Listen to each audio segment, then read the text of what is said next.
PTibz is an avid Destiny fan. He's also one of the 8 creators of Octodad, Deadliest Catch, and he is the founder of Young Horses Games.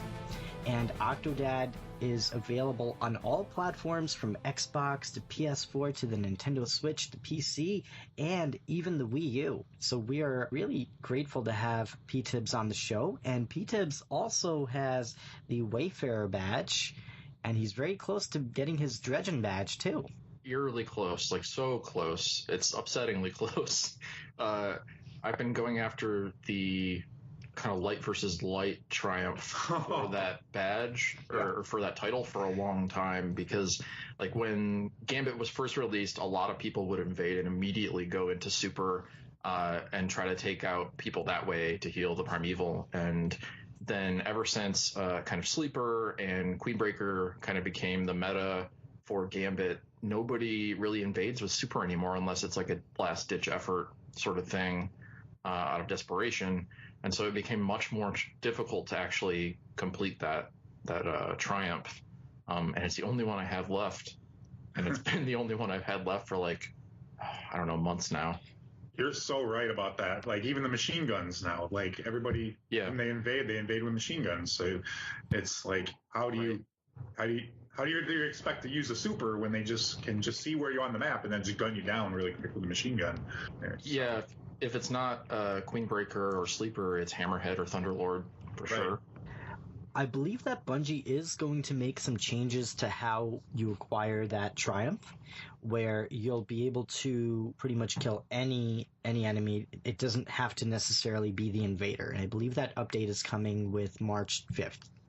Yeah, I was really excited when I read that. It's always like endearing and like cool to see when fixes come through like that or adjustments come through like that directly address something that's like a pain point for what I happen to be doing at the time, because I'm excited for the fact that like, hey, I could go through as an invader and maybe if they try to super me, I could still take them out and that would count. And that's a nice thing to kind of have like two ways to go about that, kind of in the same way that they adjusted was it either Malfeasance or Ace of Spades quest where you had to get kills on invaders with hand cannons? I think it was Ace of Spades. Ace of Spades. Yeah, and then they changed it to where you could kind of, it's just all hand cannon kills, which I don't know, maybe it's too lenient, maybe it's not.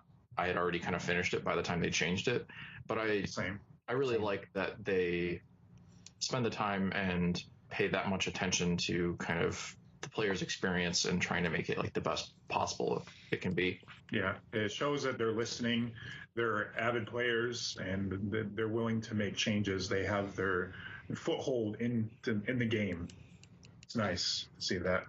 They seem to be a lot quicker to respond to how the community reacts to the content that we're getting in the game, and they are acting to make changes happen much, much quicker than how they have in the past. Yeah, it feels like since Warmind is around the time that they got like really quick with responses and paying attention to feedback like that. Before then, it seemed a little bit slower, and I don't know what the reasons were behind that, if it was just not having enough time while they're trying to do whatever it is they were working on or what. But ever since then, it's only gotten better over time. And recently with the split from Activision, they're also, they seem to be responding quicker to community feedback as well. Yeah, I'm not sure if that's like a result from not having to go through extra channels to get like approval for messaging, or if that was even a thing before, but it does seem like I think that's something to do with it. Mm-hmm. Yeah, lately it seems like a lot of the responses have been not necessarily off the cuff, but just like more freely given. Right. So PTibz, I am curious to learn how you got started in the video game industry. Yeah, so I've always wanted to work in games in one way or the other. I think it was both like Ocarina of Time, and that kind of started my interest in like, oh, people make this, because I'd beaten that game so many times that I watched the credits a lot and read through them and wondered what the jobs were, like what a programmer did and that kind of thing. And over time, it just seemed like the only job that I would be happy doing, even though at the time I didn't entirely grasp what that job was. I just knew that, like, hey, you didn't really have to wear a suit, and you were working with a bunch of people who love video games. And at the time, that was a big draw, being, I don't know, what was I, like 7 or something like that at the time. And I don't know, I guess a lot of people kind of change up what they want to do or may not know at all until, like, they're in it. But ever since then, that's what I wanted to do. And Halo only made that, like, a stronger feeling and only made that more true.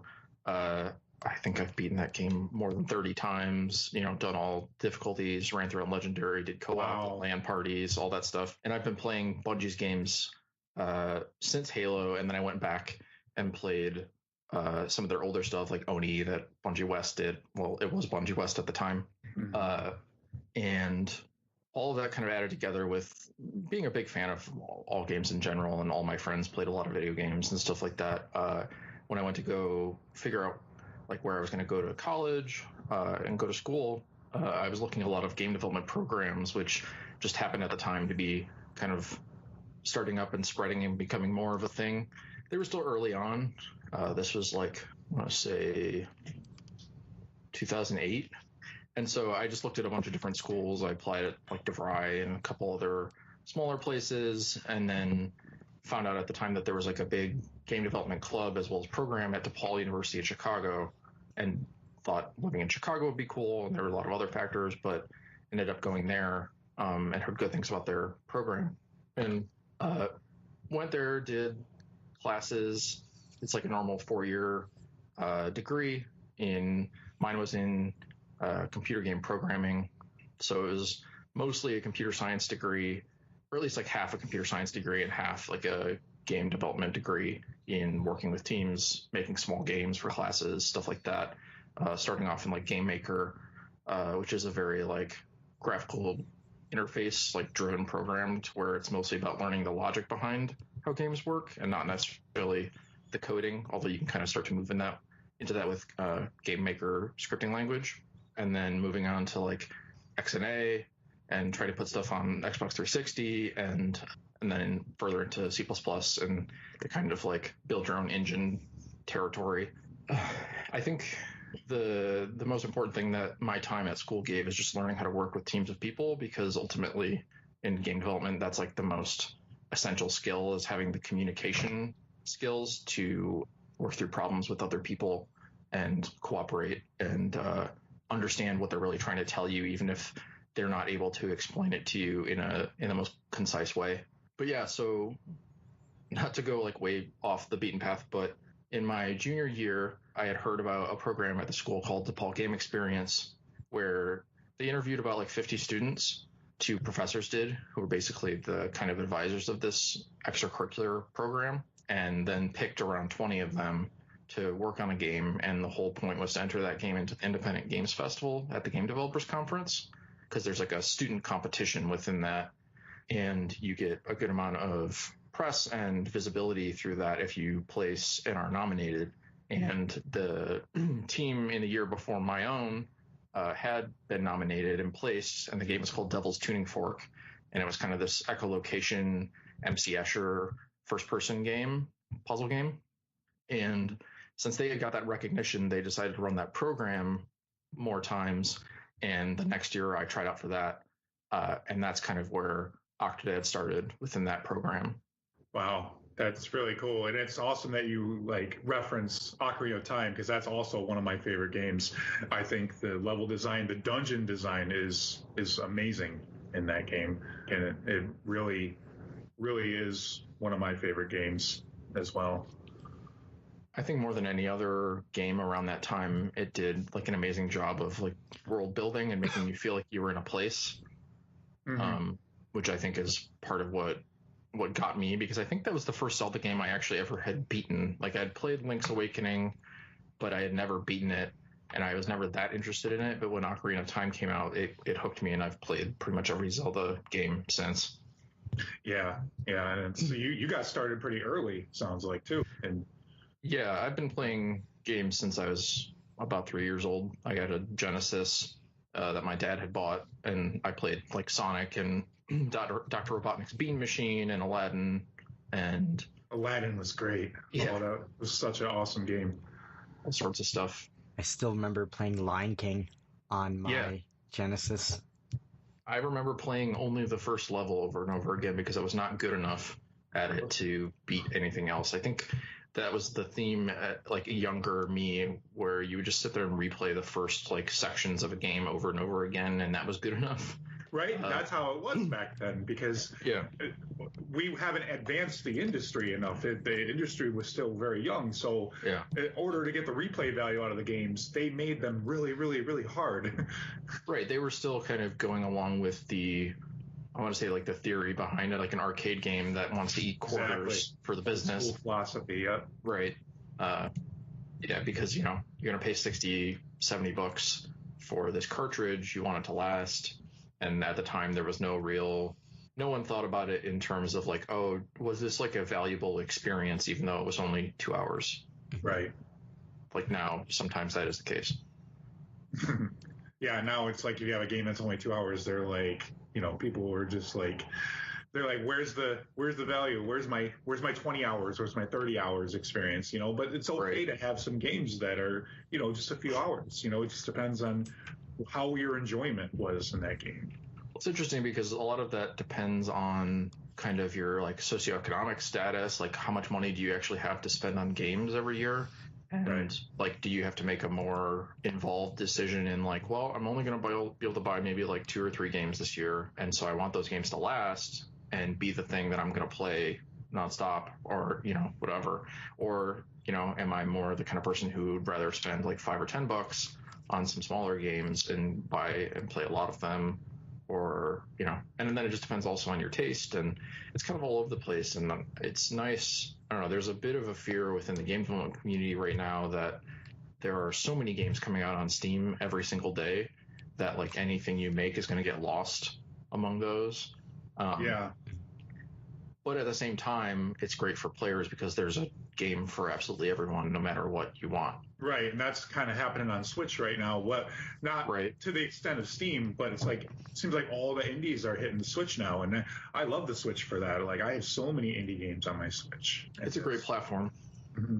Oh, I love my Switch. It's easily become my favorite console and I do have every console out there, but it's still so awesome. The types of games that Nintendo is able to put out is so magical and different from anything else that you see there. It's amazing what they can do with that hardware. Nintendo games always look the best out of all the games on a Nintendo platform. They like really know how to unlock the power and like kind of get around any technical limitations to make their games still stack up visually to a lot of other AAA big budget games, and it's kind of amazing. Even if it's done through just like style and stuff, they look gorgeous. Like Super Mario Odyssey is a beautiful game.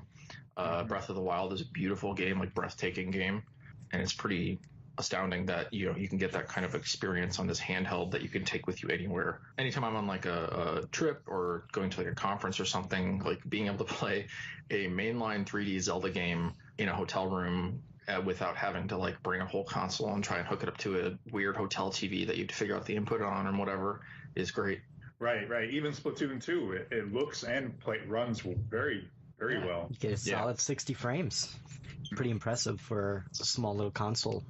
Yeah, it's a serious achievement. But otherwise, in terms of getting started in game dev, creating Octodad was really the start, outside of just some like basic student games I had made previous. I had probably made or worked on like maybe 3 or 4 games as student projects before that first student Octodad game. And that first student Octodad game was a collaboration with about 17 other people, which was my first foray into like working on a team that was like close to studio size, which was interesting. That's really interesting. So Octodad started out as a school project. Yeah. Wow. Yeah, because basically everybody who was selected for that team got to pitch their own ideas for like what game we were going to make, and the stipulations of that, with the whole goal being trying to place or win the Independent Games Festival student competition. The constraints around that were kind of different in terms of what kind of game you were going to make and the ways in which it needed to stand out, because we didn't want to make, at the time in like 2008, a lot of games, smaller games that were coming out were puzzle platformers. They were 2D, Things like Braid were super popular. Super Meat Boy, which isn't a puzzle game really, but it's definitely a hardcore platformer. Those were the things that were popular, and so we were trying to stay away from that type of gameplay, as well as stay away from shooters and first-person games or first-person puzzle games like Portal, which were also popular at the time, because we knew that we couldn't match, as a student team that had never worked together before, we knew we could not match like the fidelity or polish of any of those games. And so we had to stand out by like the merit of the concept and doing something that no one else had, like, was stupid enough to try, basically. Because we also, as a student team, didn't have much to lose going after an idea like that. So yeah, each person on the team pitched their own ideas, and after doing some prototyping and some voting, it was a pretty democratic process. We came down to Octodad as the idea. And originally, Octodad was, you are an octopus, but you're in the head of like an android, kind of like in Men in Black, pulling levers and trying to walk this like human android around and pretend to be a human and get away with, you know, doing normal human things. And at some point along the way, we decided, like, why not just put the octopus in the suit, because it would be funnier, because we knew already that based on the inspirations for the game, which are Jurassic Park Trespasser, which is this first-person Jurassic Park game where you had a weird amount of control over your arm to like pick things up and move them around. And then Bull in a China Shop, which was a weird physics game, and like QWOP, things like that. We knew it was going to be a comedy game in some way, and just like based on the personalities of everyone on the team. And so we went for full absurdity of like, oh, put the octopus in the suit. And then they're like, well, how is no one going to know that you're an octopus? And we just decided that they didn't. And by making that decision, it makes it, I think, funnier. Yeah, the hilarity definitely ensued. I did get a chance to play it, and I can see, the humor is all over the place, and it just, you know, goes to show you all you guys' creative energy that you guys put into the game. And it's heartwarming too. Like, it's like humorous. It's heartwarming too, just the whole premise of it and everything too in the beginning. And the physics are really, really crazy, and it's really cool you guys are able to get that to work the way it did and everything. Yeah, it was interesting creating that game, because this was before, it was like just as Unity as an engine was becoming a thing. And we were not using Unity. We were using Irrlicht, which is like a open source rendering engine, and then PhysX for our physics engine. Mm-hmm. And kind of rolling that on our own, because a programmer on the team had previously used it for their like end of capstone senior year project. And so we were just like, well, you already know how to use this engine, so we should start where we know something so that we can actually get somewhere, rather than spending all of our time figuring out the tools and the engine and stuff like that. Mm-hmm. And yeah, I mean, the style of the game is not only influenced by those games, but I think like the sense of humor and the look of it are also pretty informed by who the team are and the time in which we all grew up, because there's a lot of the influence was from like things like Ren and Stimpy or Animaniacs. I grew up with that too. Yeah. There's a short in Animaniacs called Chicken Boo, where it's basically Octodad, where it's like this chicken who is dressed up like a man and no one knows he's a man. And the whole point is that like one person in the skit knows it's a chicken and is screaming to everybody else and trying to tell them that it's a chicken, but they will not believe him and just think it's absurd, which is something weirdly we like stumbled upon after coming up with the idea. And I don't know if it was a subconscious, like drawing from it subconsciously or what, but it just really fit. But yeah, so we made that first student game. We entered it into the Independence Games Festival. Beforehand, it picked up some like press coverage through Kotaku and IndieGames.com and a couple other sites like that, because previously two people on our team, Devin Scott Tunkin and John Murphy, had worked on a game, like a Flash game called Acid Couch, that got some attention on IndieGames.com. And so then when we made this, they were just like, hey, you know, you featured our Flash game before. Here's this other weird thing we're working on. And Mike Rose, who actually works as a game publisher now, No More Robots, was writing for IndieGames.com at the time and picked it up and liked it. And yeah, I don't know, it spread all over the place. I think partially because it was free, and then partially because it was ripe for like virality, in that at least that first game was a lot of the time more fun to watch than play. And at the same time, like YouTubers and streamers and stuff like that, content creators in general, were becoming more and more popular. And so we kind of rode that wave as it was growing. And because of that, I think we were nominated for the student competition of IGF. So we took the game to GDC, met a bunch of game developers that, idols like Cliffy B came by and stuff like that, and was just like, this is really cool and weird and I love it. And my wife loves it, my mom loves it. Like, I don't know, it's wild growing up reading games magazines, watching, like, I watched the Halo 2 Legendary Edition documentary thousands of times, and I think that's also part of what got me into game development, or got me excited about game developers in general. And then meeting those people is just like, I don't know, it's like meeting your heroes. It's wild. It's truly inspiring.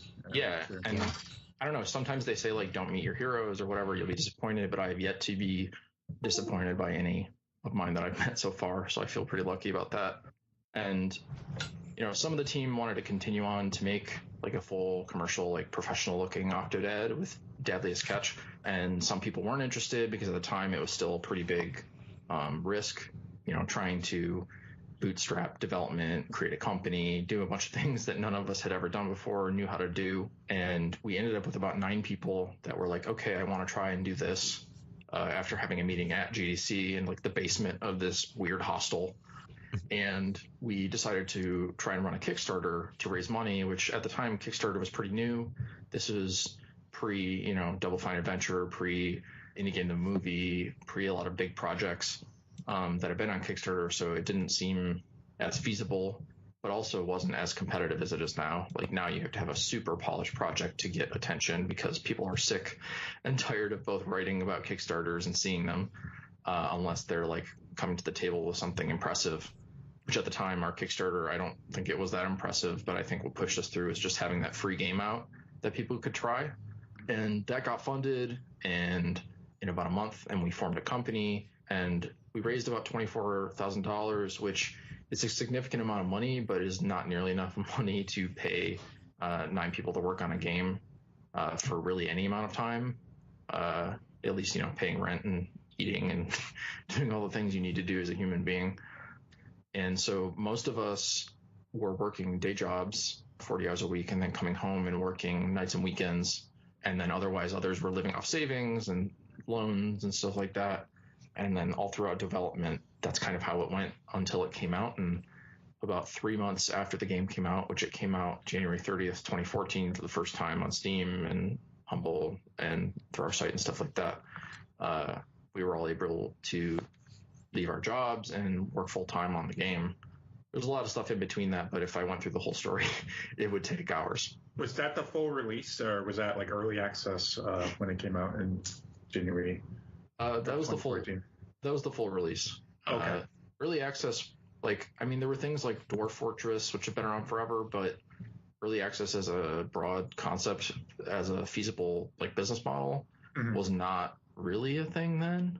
I don't even know if it was actually a part of Steam yet, but people had alphas and betas and stuff like that that you could get early access to if you had paid extra.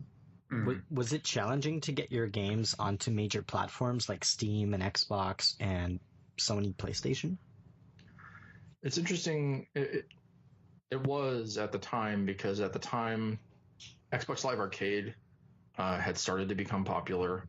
And so you saw some of these smaller games get on big platforms that otherwise would have been very difficult to get on, but they were still being often published by Microsoft or by Sony or by Nintendo, like the Bit Trip series.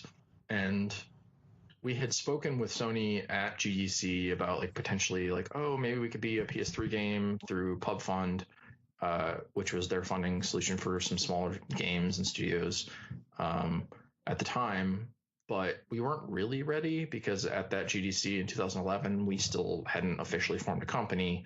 We had never released on a console before, and we didn't have a start to that next game, and we didn't think the first game was polished enough to be kind of worthy of putting out on a console.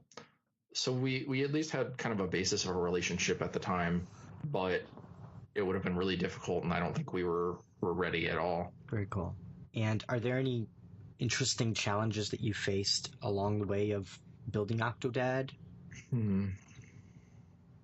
mean, there are a lot of challenges in every kind of arena, but some of the stuff that isn't always talked about as much, or isn't, it's not covered in school really, is like the interpersonal relationships on a team, and like trying to keep people motivated and excited to be doing what they're doing and invested, giving each person, or like finding for each person a job that they can really care about and feel like they're growing in like whatever individual skill set they have, so that they feel like they have some ownership over the game, even if they don't like absolutely love the part they're working on at the time.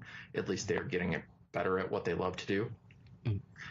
Trying to find that balance, and then trying to also make sure that everybody's doing okay kind of mental health wise, and making sure they're not working a wild amount of hours, even though we were doing kind of a day job and then after hours work to get the game out on the side. That kind of stuff is difficult, and no one, at least like none of us had gone to like business school, so we didn't know how to like manage a team or anything like that. We'd never been taught that. And so it was a lot of like learning on the fly, a lot of asking other developers and other small studios how they had done things, which I think is the kind of lifeblood and maybe biggest advantage of being an independent developer, is that everyone's super helpful and willing to go through things with you, of like how like problems they ran into, how they solved them, and like giving advice on how you might, approach whatever it is you're trying to tackle. Whereas in kind of bigger studios, that does happen, but also there's like a matter of like, well, I can't talk about this project because I'm under NDA or whatever. And with like indie circles, we usually call that kind of thing like for NDA, where it's like, hey, don't tell anybody about this, but I'm not going to make you sign anything or whatever. And yeah, I feel like that kind of soft skill stuff is understated in how important it actually is. A lot of people focus on like, well, I have to become a really good programmer, a really good artist, or a really good sound designer or writer or producer or whatever. And that's true in those hard skills, but you also have to be cooperative and understanding and empathetic. And those things are almost more important, because if you can't get along with someone, it doesn't matter really how good they are at whatever it is they're doing. You don't want to work with them because you'll be miserable, every day at work.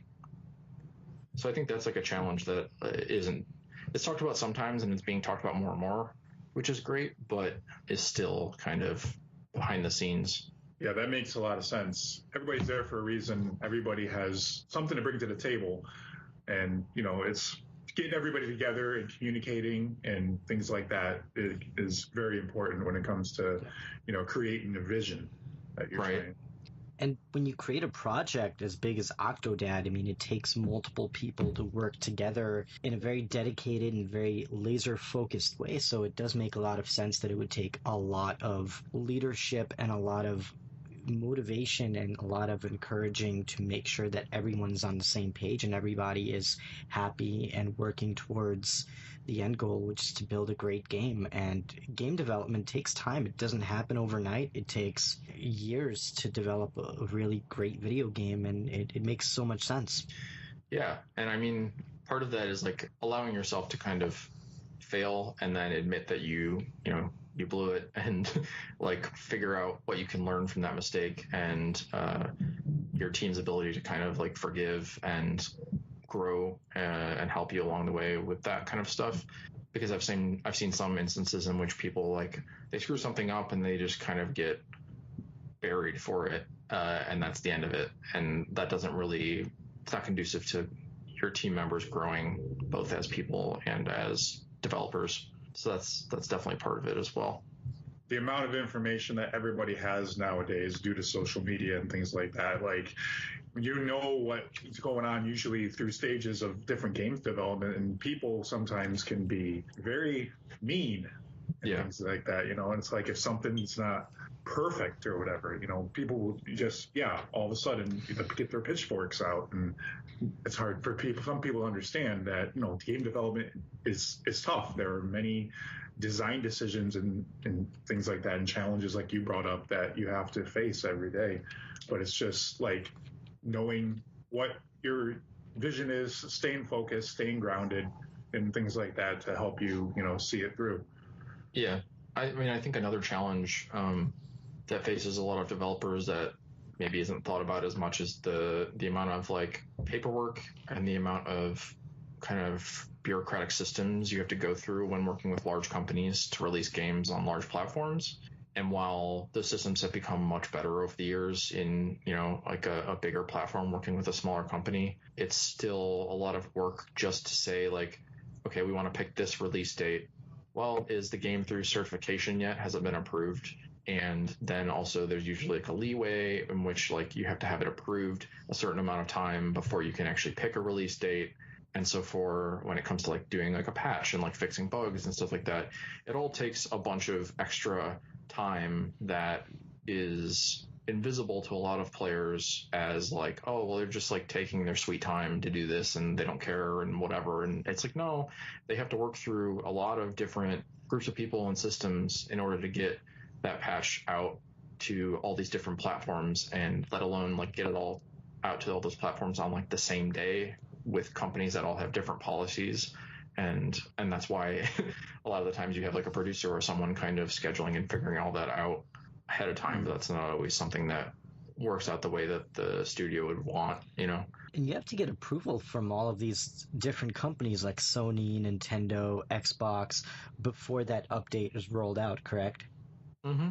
Okay. Yeah, every time. And that just takes a lot of extra time. And those processes have gotten faster over the years, but it's still... Steam is one of the only ones where if we wanted to patch something or fix something, we could pretty immediately do it, like within minutes, if it was actually, fixed and done and ready. Very interesting. Now, with new platforms like Origins coming out, are you guys, as developers, paying attention to those new platforms? Are they appealing to you at all? Yeah, Origin and Epic Store and stuff like that. They're pretty interesting, and the business models are interesting in terms of like Epic saying, here, we'll give your game away for free for 2 weeks and, assumedly pay you for that some amount of money. Stuff like that is interesting. We kind of have to, as a small studio, I think every game development studio does, but have to pay attention to the different trends in the industry and where we think things are going and where they've been and how that's kind of all panned out at different scales to plan our next moves. Because being a small studio, it's a lot about trying to match up what you're doing with opportunities as they present themselves and making sure you're picking the right ones for your game and what you think your audience is and stuff like that. And it's a lot of being adaptive and on your feet, thinking on your feet about what's going on and what might happen and how things might turn out. And it's easy to make the wrong move or, bet on the wrong horse, so to speak. And I think like at Young Horses, I think like one of our greatest skills is being super self-critical and analytical. And while it can be kind of defeating sometimes to be like, well, this isn't good enough, it's also, I think, a skill that makes it so that our games often shine in the ways that are most important to the most players possible, or at least that's what we go for. It's a motivating factor too. Yeah, sure. Yeah. Like obviously we want to make the best games we can, and every game developer does. But I think something that's easy. It's easy when you're first starting out to think something is good enough and not be critical of it because you want to be done with it. Right. Because you've been working on it a long time and you're like, well, this is good enough. And at some point you do have to say that. But I think we're good at being empathetic with one another and saying like, well, this doesn't really match up to what we should be doing or what we want for these reasons. And, making sure that everybody understands it's nothing personal. We all just want to be making the best game we can and trying to be as honest as possible so that you're not letting something that's lower quality than what we want through just because you don't want to hurt someone's feelings. And that just comes through like a lot of practice of knowing who you're working with and what sensitivities they might have and kind of growing and adapting and trying not to step on people's feelings, but still get across like why you think something isn't where it should be and how they like some suggestions on like where you think it should go, which is all pretty vague, but it's hard to give any advice or talk about much in game development just because everything is incredibly contextual and based on just what is going on at the time. Right. NDAs, you have sometimes you just can't say certain things, and that's fully understandable. Well, and just like everybody's situation is very different. and like the solution that might work for one team or one game might not work for another at all, or make any sense for that team. Right. Competition is like at an all-time high, it seems like now in video games and everything. Like games that rise to the top, like Celeste from last year. Yeah. Just, it's an indie game, but just such a great, like, solid platformer, with a really, really good story to it too. Yeah.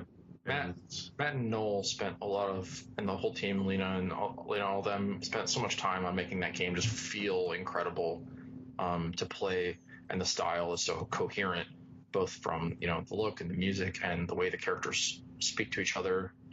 It's clear that they had a very definitive vision for that game, and then they executed on it really well. Yeah, that was a really, really awesome game. I actually got a chance to play it on the Nintendo Switch. Such amazing art style, and the music in the game. Such a brilliant game. It's one of the few platformers where I feel like they really nailed like telling the story through the game itself, both through the dialogue and through just like the play of it, which I think is like always the pinnacle of a game release or game development, is when the mechanics of your game can kind of fit with the themes and the storytelling, and it all kind of gels in a really nice way.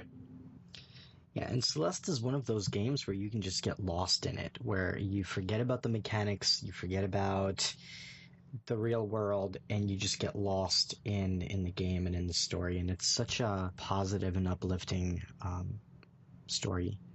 Yeah, it's really cool that GDC is like, where you guys got noticed with this game and everything, and GDC comes next month, if I'm not mistaken, correct? So I always try to tune into that conference because it's super interesting. There's like seeing all the developers and all the games that they're working on and things like that. And there's also some interesting like talks that happen there too. Yeah, there's a lot of cool stuff that goes on in there, and it's the first time you go, it's pretty overwhelming because there are, I believe, over 20,000 people attend the conference, or at least in town in San Francisco for it. And so it's a lot. It's really exciting though, because you get to meet a lot of people and kind of pitch your ideas and talk about your game and figure out like what people like and don't like about either how you're talking about it or the game itself, and make connections. And whether it's just like talking with somebody and being like, cool, we'll keep in touch, and then like 3 or 4 months later, it's like they contact you and they're like, oh, remember we met at GDC and I know you do this, and it would fit in really well with what we're trying to do. And it's a lot of like that kind of stuff where you make these connections where you don't necessarily know if they're going to be helpful business-wise, but at least you met a cool person, and then like later on, maybe it does turn out to be something that's beneficial for the both of you. And so it's interesting because like I don't know, before going to those types of events, I was a pretty introverted person, and I still am the type of person who likes to come home and play games and whatever. But it kind of broke me out of my shell to go to those things and talk to people and realize this whole community of people who are incredibly interested in the same sorts of things, and then you lose the nerves a little bit, at least. That's really cool. Yeah, that's awesome. Last year we actually went to PAX East, and it was such an awesome experience to be surrounded by passionate people in the gaming industry. And I think, especially in video games, you could definitely sense the level of passion and love for video games out there, because it takes a lot of dedication and a lot of passion to be able to make a video game, and especially a really good game, because of the time commitment it takes and the length of time that it actually takes for you to finally realize what you have in front of you and to complete the project. So it's so great to be surrounded by so many passionate people who love the creative art of video games. Yeah, those are some of the most motivating events and times, like bringing your game to PAX. We've gone to, I want to say 6 of them where we've shown Octodad at in the past, and bringing the game there and getting to see people smile and laugh and have a good time with it. And not only that, but also be sitting there with like a notebook, taking notes on everything they're doing. It's definitely like the best playtest sessions we've ever had, just because you get so many people hands on. It's really motivating to see that, when otherwise you're kind of hanging out with the same people who know the game so intimately every day, and so that's not, you get into a place where the game seems less amazing or less, I don't know, interesting over time, just because it's your day to day. It's normal to you, even though it's like a weird, funny thing to someone else.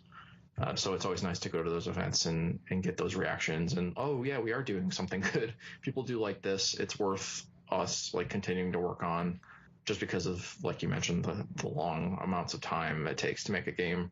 And when somebody sees and reacts well to your product, it makes you feel a sense of pride in what you're doing, and it motivates you to keep doing it, even though it's hard work to run a company and get a game out there and to sell the game, but you're motivated by the reactions that you get from fans each and every day, and it's such a great feeling. Absolutely.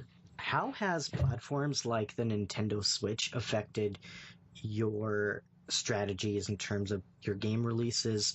Are you guys planning on releasing more content for the Nintendo Switch now that it did come out and it's been pretty popular over the last couple of years? It's interesting because Switch has done pretty well for us, and like developing for it was really easy because it's kind of based around this sort of Android-esque architecture that we had already put Octodad on. And like we knew at the time, we figured it was going to be super popular, given that it's this handheld that can play these console level experiences. But you're not really sure how popular it's going to be. But Nintendo usually nails it on new hardware, at least when they go that kind of mobile route. It's hard to say how it affects our strategy, really, because it's a lot of like wait and see, talking to other developers and like, oh, have you guys talked to Nintendo about this, or have you guys talked to this platform about this? How's that going for you? Are they being super helpful and like forthcoming? Because platforms aren't always like that, at least early on with smaller studios, because usually they want the buy-in from bigger studios that are going to make huge experience, like polished experiences, just to kind of bolster the platform and sell it. But releasing on Switch was great, and the game's done pretty well on it, like surprisingly well for a game that is, I think at the time it came out on Switch was in November 2017. Yeah. It's like 3 years old at the time, and it still did well. And so like that ecosystem is great. I worry a little bit because of how many games have been coming out, kind of in the same way that we really worry a little bit about Steam. Just there's so many games coming out every day, and on Switch right now it's a little bit difficult to get noticed because you can get pushed off of that new release list pretty quickly. And a lot of the visibility and discoverability on there is based upon your positions on those charts. And otherwise, the only kind of attention you're going to get is if someone searches for the game directly, or if you were releasing, news channel updates. But then again, you're still only going to get the people that have subscribed to that. So I feel like no matter what platform you're releasing on these days, unless you are being published by them and you're getting a lot of attention from them, you pretty much have to be, as a small studio, promoting your game for yourself everywhere you can be, whether that's in previews or on social media or with bigger media outlets or whatever, or through like, a development blog or streaming or all sorts of different places and all sorts of different things at events like PAX and stuff like that. There's really no room to put all of your eggs in one basket. There's no guarantees, really. No matter like how good you think your game is, if no one knows about it, no one's going to buy it. Yeah, they've really opened up the platform to allow all sorts of independent games to be developed and everything on there. And it'd be nice in the future if they can, give more of a spotlight, find a way to curate them. Yeah, they've been doing that a little bit. Like the official Nintendo news channel has like an indie spotlight every month of games that have been released that they think are particularly good. And in terms of just emerging platforms, we're always paying attention to kind of everything that is coming out and seeing like, would this be a good fit for Octodad, or would this be a good fit for our new game that we're working on? And that's a lot of based on like what market or what target audience that game fits and what we think the biggest audience is for each of those platforms, because a game might do well on one and not as well on others. And it's hard to know that until you've released a lot of games and you have the data, but you can kind of ask around and also ascertain that just from looking at any public sales data that's been released by different developers for different platforms. Like we talk to the Shovel Knight guys or look at their stuff and see how that's done. And well, it may as well be a Nintendo game, given just like kind of where their loyalties have lied and where they've released first. It's still really interesting to see the kind of breakdowns of their sales on different platforms, and we pay a lot of attention to a lot of that kind of stuff. And it's making any decision is a large amalgamation of a lot of information from different sources at different times, and it's hard because all of that data ages very quickly in like the games industry.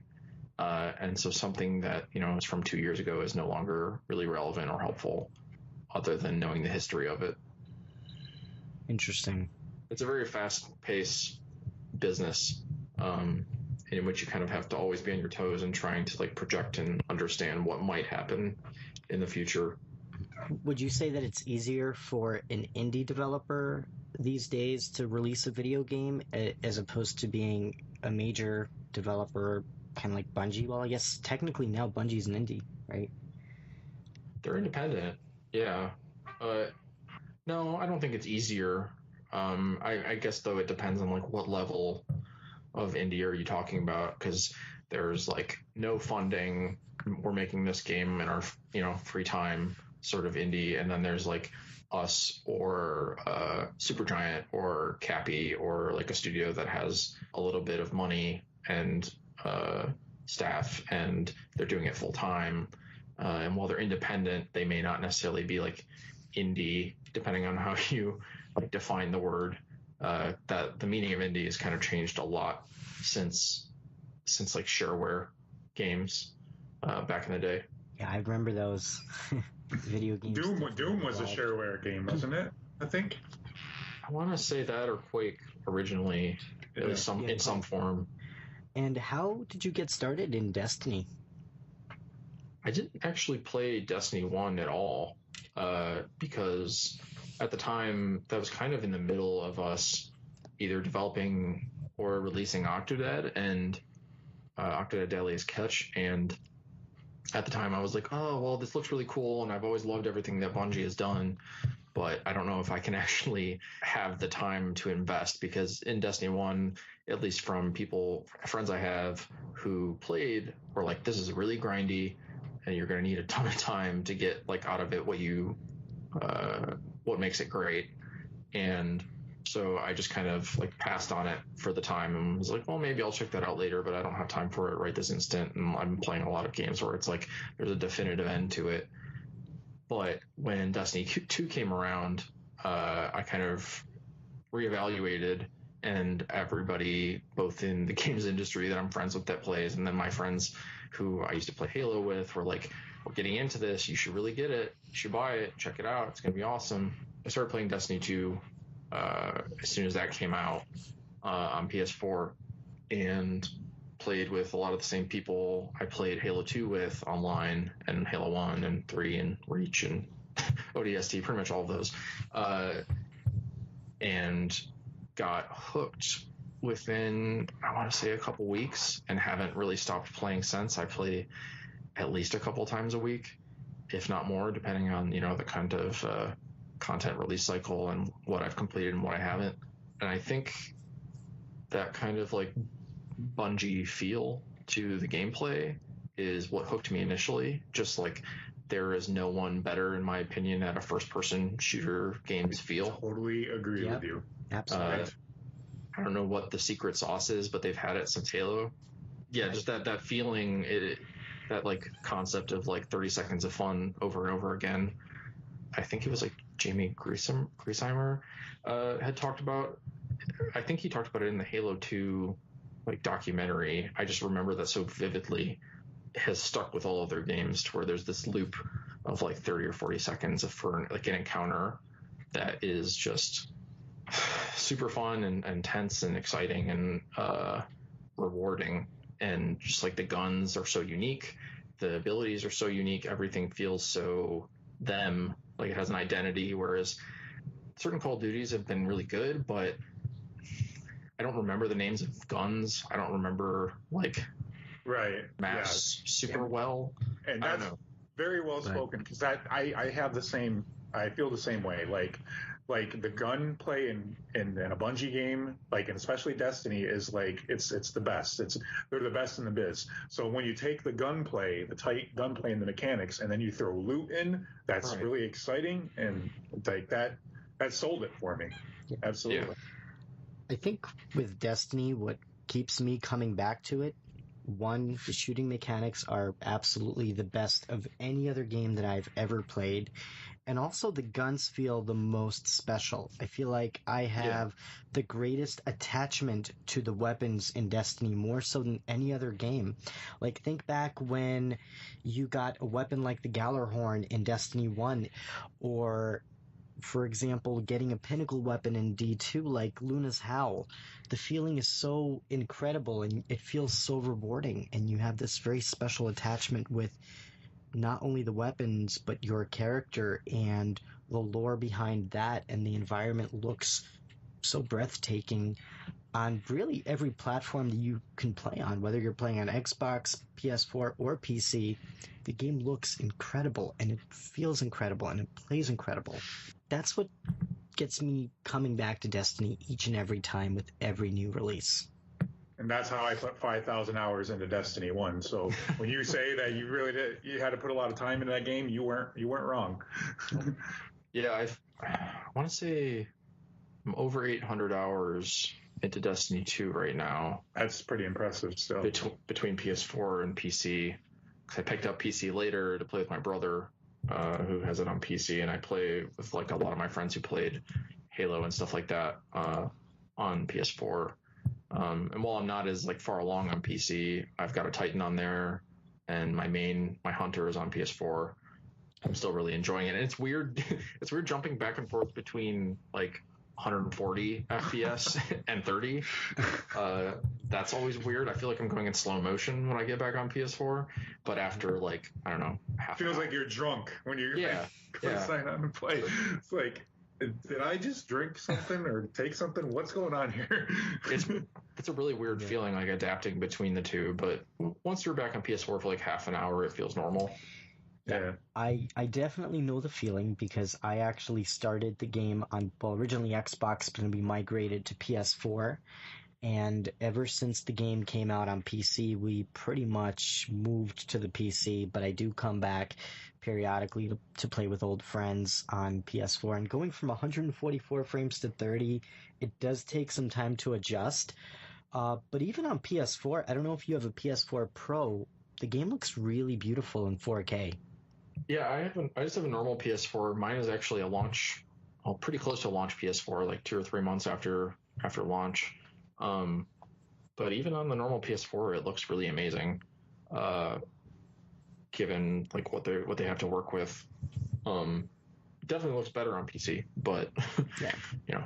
Yeah, that's why I'm such an advocate for crossplay and cross save. I would love if they would implement it, like be able to play with my friends on PlayStation and not have to, I can still play on my PC and play with them on PlayStation. Oh, that would be the dream. Yeah, for sure. I don't know if cross play will ever happen. Yeah. But I could see cross save with either late in Destiny 2's life or with Destiny 3 for sure. It just makes sense. Like, I want that so badly, because I really wish I could bring my characters from PS4 to PC and back. Same. Just because having to do some of the stuff twice is, well, let alone, once per grind per account. It's a grind for sure. And that's become even more so since Forsaken. Like, you used to be able to keep up 3 characters on a platform pretty easily. But ever since the powerful rewards and milestones and stuff have changed, and just the amount of stuff you can be doing in any 1 week has increased, it's become untenable for me to run more than one character, really. Yeah, absolutely. Which is great. It's a good problem to have, Mm-hmm. There's also a lot more for you to do based on how you want to play the game. So if you want to play Gambit and get the Dredgen Seal, you can go ahead and do that. If you just want to play raids and you want to get the pinnacle rewards for the raids, you can do that. So you can play the game the way that you want to play rather than the way how Bungie intended for you to play. Yeah, that's interesting for me because I always end up wanting to play everything to a somewhat equal degree. Like, I enjoy PvP, but I also really enjoy PvE, and it kind of just depends on the day, which is nice because you can kind of play the game no matter what mood you're in. It sounds like you have a completionist like mentality too. Seeing that you have the Wayfarer badge, and that's pretty awesome. A little bit, only with specific games. Only with games that I like really love. Like, I won't spend time on like collecting everything or getting all the trophies or achievements or whatever for just anything. But Destiny for sure, which is, it's just something I'm so invested in at this point, in that I've grown to love like the lore and the characters and the world so much that I feel compelled to get everything I can. Yeah, I love that they put the lore in the game now and everything. And there's a lot. I've got so much to look through that I'm just falling behind. But yeah, I will get to it. I have only really heard stories about the Grimoire cards and stuff like that, because I came to it late. And then ever since the lore books have been in the game, it's been excellent. And I have the Grimoire anthology. Yep. I got that, and I read through that in like a single day because it was so good. The same. I did the same thing. It took me one day to read it, and oh my god, such an incredible read. If you ever get a chance to read it, for anybody listening, please get it. It's totally worth it. It's really worthwhile. I'm excited that Volume 2 is coming out in the fall. Did they confirm that it's coming out this fall? That's what it says on the website, on the Bungie store. Yeah, I think. I think pre-orders open up at the end of spring or beginning of summer, and then it's coming out in the fall. Well, we'll definitely have to keep an eye on that. If you go to Bungie.net, you'll be able to pick it up on there. And they also have a comic book that they're going to be releasing too. Oh yeah, I'm excited about that. So that should be really interesting. Yeah, I really want to check that out because I know they've been releasing those comics for a good amount of time now, but I haven't actually read any of them, so it'll be cool to kind of get that as a collection and read it all at once. Yeah, during Osiris and Warmind, that's right. They did that. That's cool. So PTibz, what are your thoughts on the Bungie Activision split? It's interesting because like we can all kind of gesticulate and try and think about what that might mean for them and for Destiny, but it's hard to know exactly how many of the decisions that happened were really Activision's decisions or Bungie's decisions. There's really no knowing because you don't know exactly what that deal was like or what that relationship was like. And it's, a lot of the times both achievements and mistakes are a combination of like decisions. It's not like one company just said we're going to do this and one company said we're not going to do this or whatever. It kind of always works out through a negotiation, in my experience. But in general, I think it's a good thing. I'm glad that Bungie has kind of complete control over their IP, and I think they better than anyone know what to do with it, and they more than anyone care about it and love it. And I'm really looking forward to like what they're going to do with that amount of control. But it's also very scary, like speaking from experience, because any decisions you make are your own, and so if you screw up, it's your fault. You can't really blame that on anybody else. I echo everything that you said. Like that is everything that I would say too. Like, and I have said exactly those things. And yeah, it's awesome to see that they have their, control of their brand now. But like you said, now any kind of like problems with the game or anything of that nature will fall solely on them now. Yeah. But it's like wondering what happened probably to, cause the, what was the straw that broke the camel's back? Did it have something to do with that earnings report in the fall when Activision said that Forsaken didn't meet goals that they were looking for? And that's the key word, though, is that goals. Like, it doesn't mean that Forsaken or D2 didn't sell well. It just means it didn't reach Activision's goals, which Activision's goals seeing as they're like publicly traded and they have investors, are about returns on top of, money spent. And it's not just like, hey, we went positive in our earnings. It's, hey, did we get a 10 times, 100 times return on our investment? And if we didn't, why didn't we? Now I'm mad and I'm, this didn't meet expectations or whatever, which I think is like, I don't know, an awful, anytime you're just doing business and making games only to make as much money as possible, it just, you're in it for the wrong reasons sometimes. Yeah, I'm not cool with that. I agree. Definitely. And I think that it's also important to note that what goals that Activision will have for the game are going to be slightly different at the very least than from what Bungie would have as their goals. Yes, they want to make money and make sure that the game is doing well in terms of the cash flow, but also there's the aspect of, are we keeping the player base happy? Are people continuing to play our game? Because that will affect their future and their longevity. And sometimes as a publisher, you may only consider the next 12 months rather than the long-term sustainability of your brand and your franchise and keeping the player base happy, not only for the next 12 months, but for the next 2, 3, 5, 10 years. Right.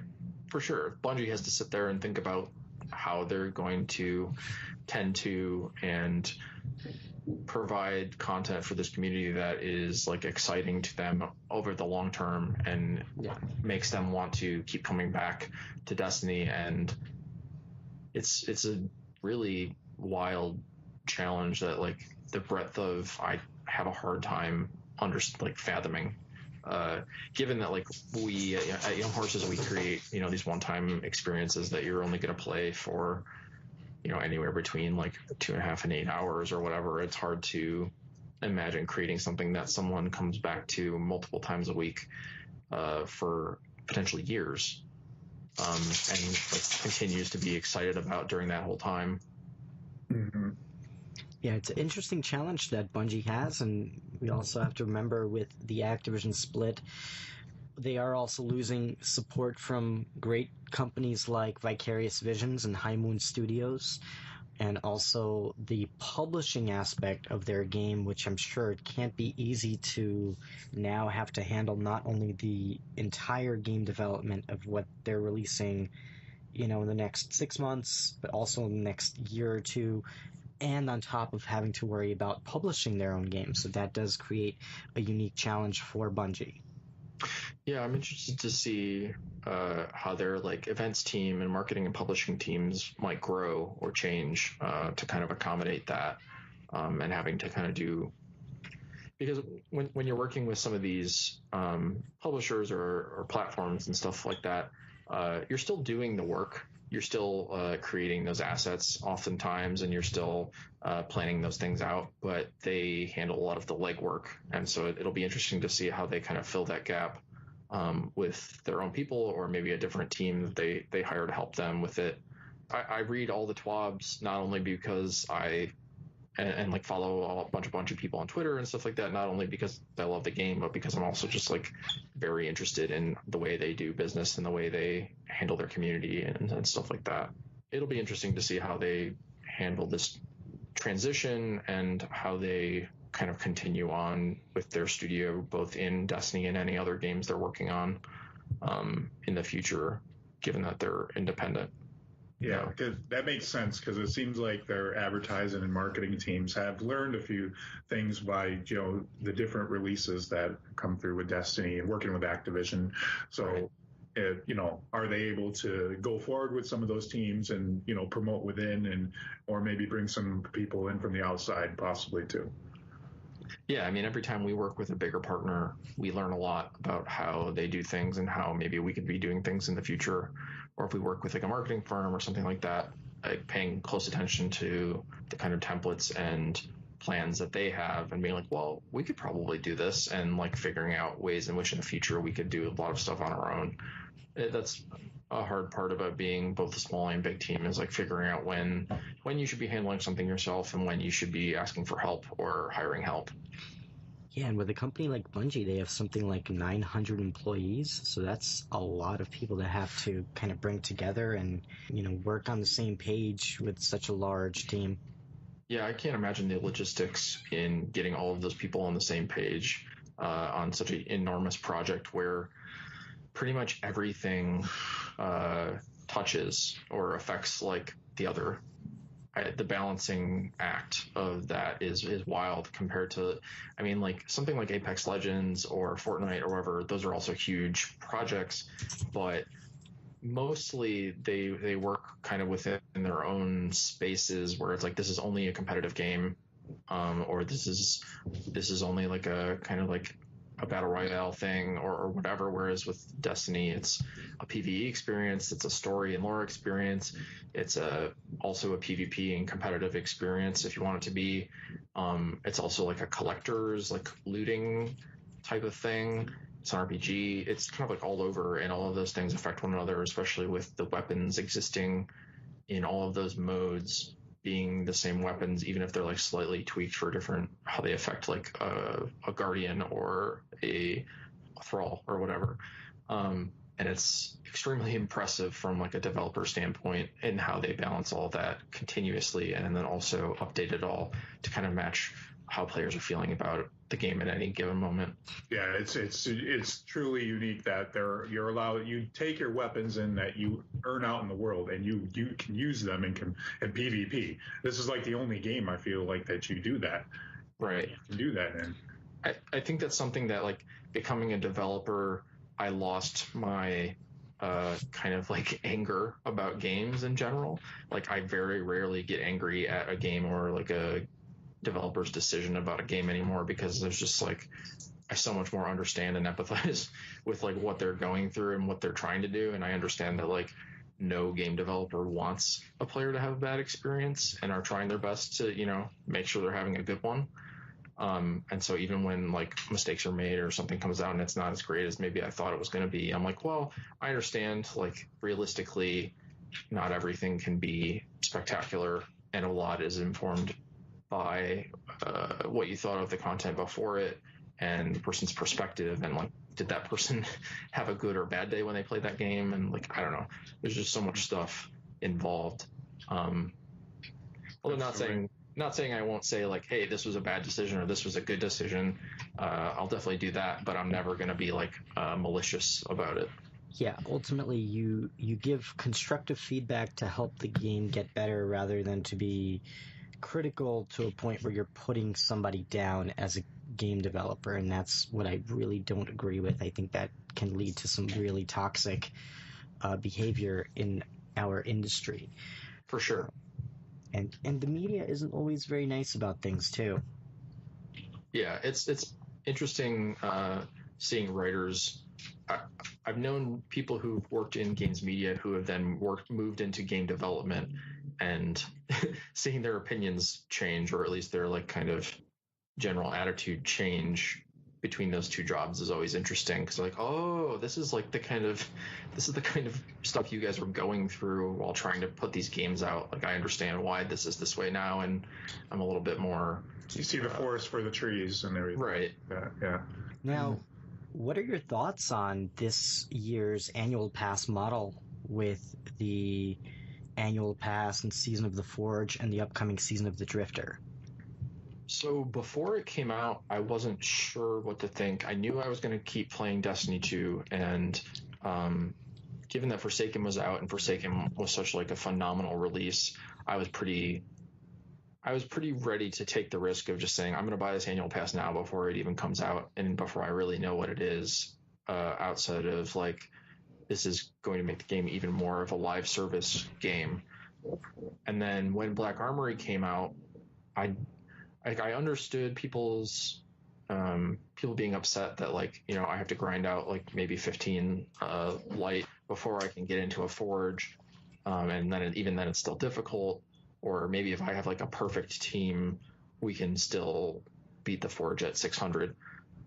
But I was happy to just like have something to work towards, and was fine with it taking like, I don't know, 3 or 4 hours before I got into my first forge. Yeah. It's interesting because it was an onboarding problem where it's just like, oh, like people have been asking for end game experiences and have been asking for a little bit more of a grind, and so we're going to give that to them.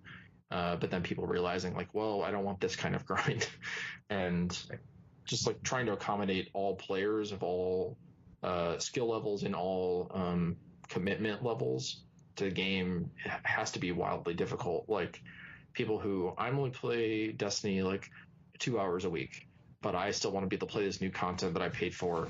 And then people who are like, I play every single day and I'm bored because I've done everything and I don't care because I can just hop into this thing because it's only going to take me 4 or 5 hours to grind out the light that I need, or like a day to grind out the light I need, and I play every day, so it's fine. And then all the in between. Accommodating all that seems really difficult. And I like what it looks like they're going to be doing with Season of the Drifter with those boost bounties from the Drifter to bring people up to, I believe, 640. It seems like a good compromise where you still kind of have to do some work to get there, but it's only gonna, I think they estimated like an hour of work before you get to the new content. But in general, for the season annual pass, I've been pretty positive, and I thought like the amount of stuff I got in Black Armory for about, what is it, like $11 or $12 if you kind of divide it in 3, it felt really worthwhile to me.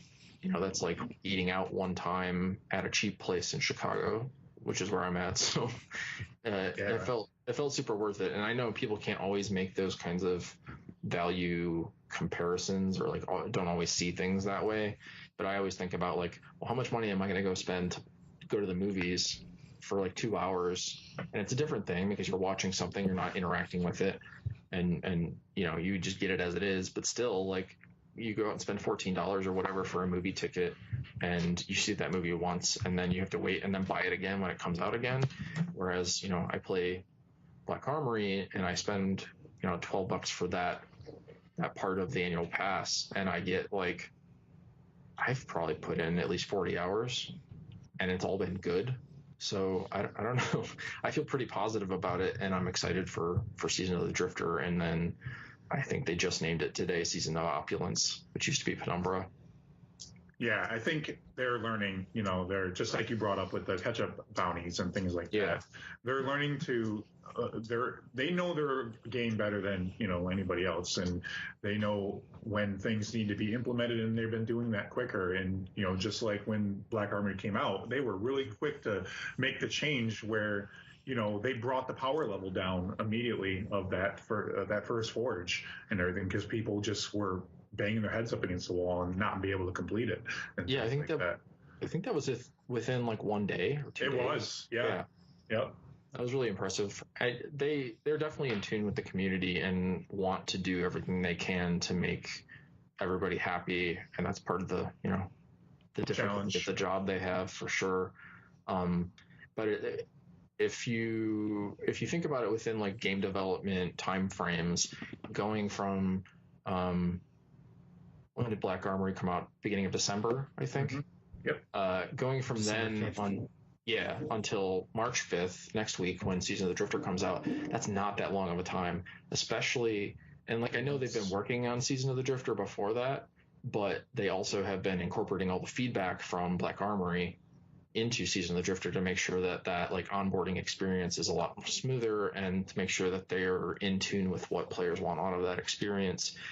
And to do that with only like 3 months, maybe, you know, given that also like December is a minefield of holidays and time off that people deserve, it's pretty impressive what they came out with the trailer for Season of the Drifter with the Vidoc today. I was surprised, honestly, by how much stuff between just Season 6 and Season of the Drifter, both free and paid for stuff, there's going to be to do and earn. And I'm really excited for it. And I think like $35 for an entire year's worth of continuous content, whether people call it like time gated or whatever, is great. Because I like being able to hop in and do something for a week and know I can accomplish it, and know that there's going to be a new thing for me to accomplish the next week, instead of just eating all of the content at once and then being bored. Yeah, Yeah, some outlets would charge like $30 for all this stuff that we're getting with Season of the Drifter. So this is an ultimate value that I feel like we're getting with this upcoming content release.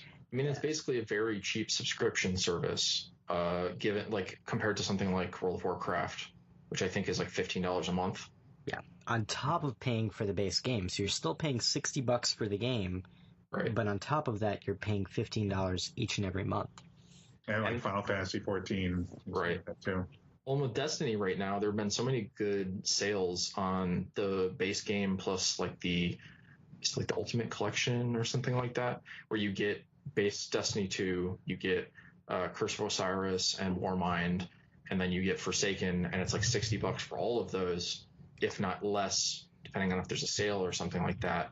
And then you pay like $35 for the annual pass. Like, I don't know, that's for the amount of time I've spent playing this game, it's an incredible value for me. Yeah. Yeah, and that's kind of how I judge the value of a video game. I look at how much time I'm going to spend in the game, and if it's a considerable amount of time, like with Destiny, then it's well worth the cost of admission, even if it was more expensive than what it is. I think that $35 for a year's worth of content is nothing if you really divide it by, even 9 months. The amount of hours you're going to get out of that time. Yeah, and I've had some really fun moments in Black Armory. I've had a lot of fun getting the Blast Furnace and getting my Luminarch. That was a lot of fun. I also enjoy a lot of the lore and a lot of the backstory that may not be inside of the game as we would expect as a campaign or as adventures, but there's still so much there if you actually take the time to read through the lore. Yeah. It's very fascinating. And there's a lot for Black Armory. And according to the developers, the new upcoming season is going to have a lot of very interesting lore as well. Yeah, it seems like it. I think one of the things that, one of the small details I really loved about Black Armory is that after I had kind of read the lore book for it, which I definitely did an AFK, like, I'm going to work, I'm going to take all of my armor down to like 200 light so that anyone I match up with in I think it was a Pergusia Forge is also doing this, and just like let it sit to get all of that lore from that lore book all day. And then but I read through all of that, and there's a part where they talk about like Ada's mother like singing her songs like in French and stuff like that. And if you're on the tower by Ada, one of her like incidental like dialogue lines when you're just kind of hanging out is she starts singing this song in French. And it's, I don't know, there's just like a lot of really cool small details built into the game that aren't always super apparent, but are really spectacular when you notice them or run into them. Or like yesterday I was playing and was just running to grab clan bounties and stuff, and I ran by the ramen shop, and I walked in there just to like, I don't know, look around, and noticed that there's like a portrait of Cade on the wall that I never noticed before, and it's just like him giving a thumbs up, and I was like, when did this get added into the game? Has this always been here? I don't know, but like it's a really just cool little detail. Yeah, absolutely. For the members of our audience who are looking to break into the gaming industry, what advice would you give them? I think no matter whether you're going to try and make things on your own and release them on your own, or if you're going to try and work for a bigger studio or at a platform, the most important thing is that you're making games and completing games and releasing games. Even if it's for free, even if it's just on your website or on itch.io or on something like that, starting a small project and working through it to completion to where it's playable and you have it out there and people have played it is one of the more impressive things, because it's a really difficult thing to do. It's difficult to stick with an idea from start to finish. It's difficult to, develop that idea, and it's scary to release it and have people play it, even if it's only a few people. And so I think like when we're doing hiring, which we've only hired a couple times now since we're so small and are trying to be really responsible with how we hire. Even then though, when looking at resumes, to me, the most impressive thing is seeing like, oh, here's 2 or 3 small games that I've worked on and that are like, you could go play right now, and like here's what I did on them. So I guess in terms of advice, if you want to get into the games industry, no matter what kind of discipline you're working within, whether it's like sound design or music composition or design or programming or art of some kind or writing, have a list of the projects you've worked on and access for the person that you're hoping will hire you to go and take a look at them and see what you did on them, and that the game is complete. And that includes things like menus and help sections and all the stuff that seems boring but that is important to like a completed project. Yeah, and that definitely shows to someone who's hiring that you are not only able to learn, that you're able to actually apply that knowledge to what you're doing, and you can discipline yourself enough to actually see through and make a project from start to finish. And that could be a really impressive thing to someone who's looking to hire for whatever project they need help with. Yeah, and it shows that you can properly kind of scope a project and understand what your limits are and be able to complete and like follow through on those things. And I think even more than just like projects from classes, what's most impressive is if someone is taking the time out of their free time to go and create something just because they believe in it. That's really great advice. Because a lot of the times, to be honest, like degrees and stuff like that are nice. And I think having like a 4-year degree is beneficial in that you'll have all those general gen ed like classes and like a broad scope to your education, and that you'll have a lot to draw from inspiration wise or knowledge wise when creating something.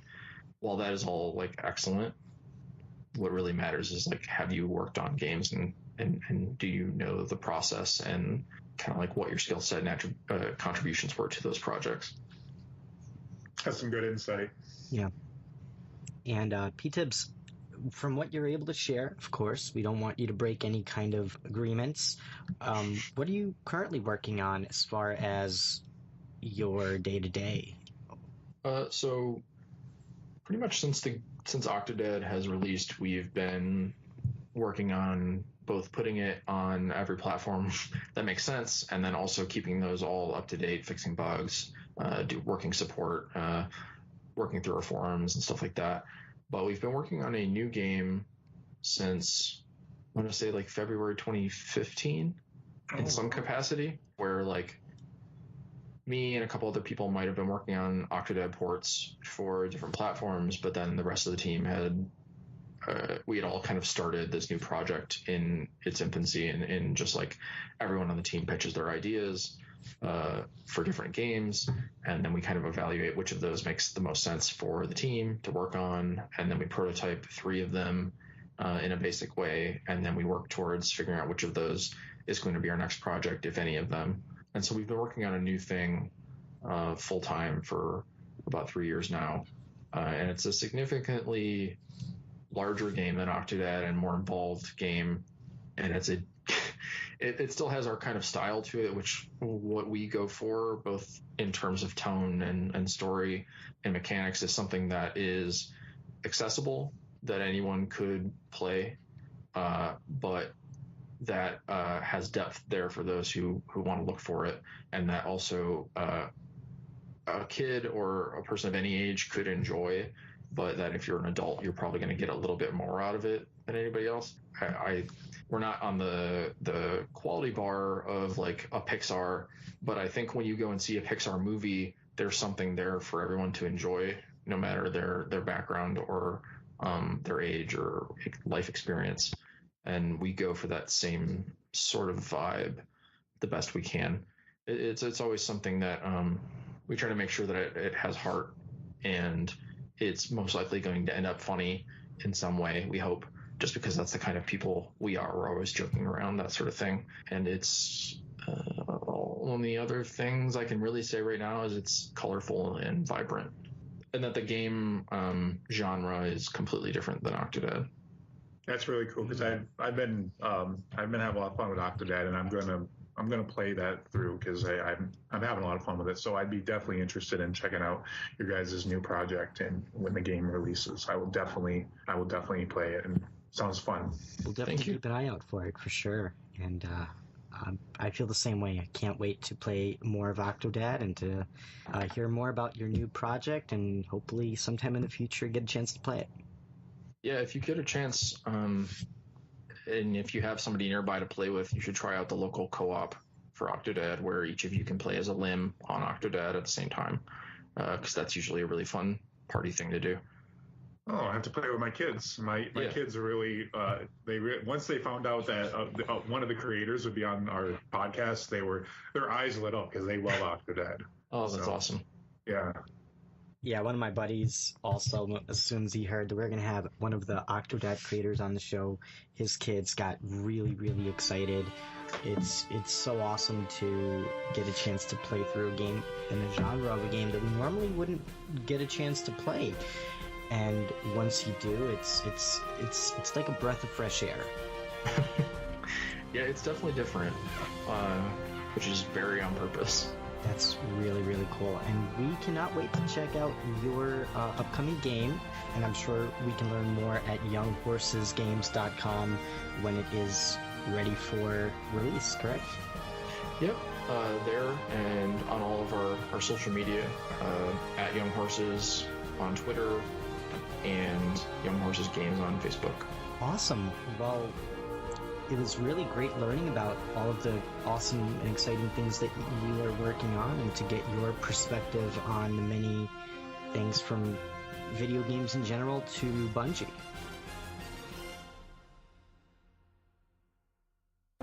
Catch us live every Thursday night at 7 p.m. Eastern at twitch.tv/The Destiny Show. If you like the show, please share with friends, subscribe, and hit that notification bell for more Destiny content. You can find The Destiny Show podcast on Apple, Spotify, Google, Podbean, and all major podcast platforms. New episodes available Fridays.